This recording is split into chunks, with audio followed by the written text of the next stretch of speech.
আসসালামু আলাইকুম রহমতুল্লাহ ওবরাকাতু। আল্লাহ পাকের অশেষ মেহেরবানিতে কিছুদিন পরই আসছে আমাদের কুরবানির ঈদ। এই কুরবানি মাধ্যমে প্রতিটি মুসলমান চায় আল্লাহ পাকের নৈকট্য, যাতে করে এর মাধ্যমে সে আখিরাতে চিরশান্তির ঠিকানা জান্নাত অর্জন করতে পারে। আর এটা তখনই সম্ভব হবে যখন এটা আল্লাহ পাকের দেওয়া পদ্ধতিতে সে কুরবানি করবে। এর মধ্য থেকে আমি আপনাদের সম্মুখে একটি গুরুত্বপূর্ণ মাসালার আলোচনা করব, যে সম্পর্কে আমরা অধিকাংশ মানুষই ভুল করে থাকি।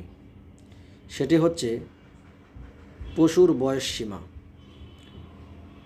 অধিকাংশ মানুষ আমাদের দেশের গরু এবং মহিষের মাধ্যমে যেহেতু কুরবানি করে থাকেন, তো শুধু এই দুটি পশুর বয়স সীমা নিয়ে আমি আলোচনা করব।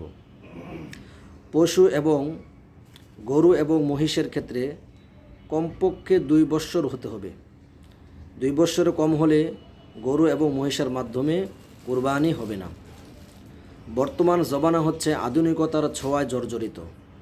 এই ক্ষেত্রে পশুর ক্ষেত্র মানুষ পিছিয়ে নেই।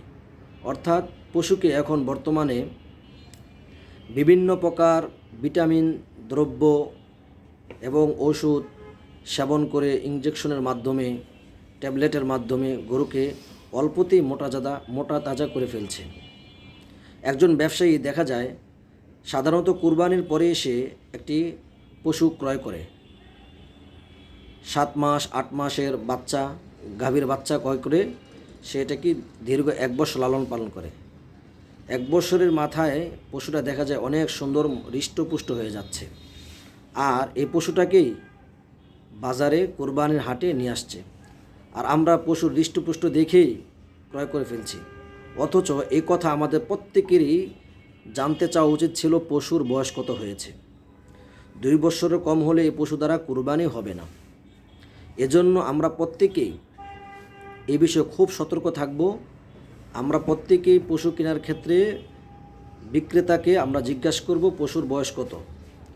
যদি উনি বলে 2 বছর, আর আপনারও দেখে মনে হয় যে অবশ্যই এটা 2 বছর হওয়ার উপযুক্ত, তাহলে এ পশু ক্রয় করবেন।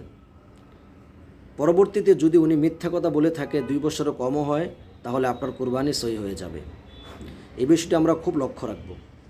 কারণ কুরবানি শুধু পশু জবাই করা এটাই মাকসাদ নয়। এর মাধ্যমে আমাদের মূল উদ্দেশ্য হলো আল্লাহ পাকের সন্তুষ্টি।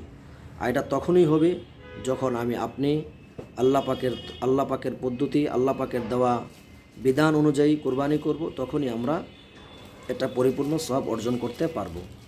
আল্লাহ তাআলা আমাদের সকলকে আমাদের কুরবানিকে কবুল আর মঞ্জুর করে নিক। আমিন।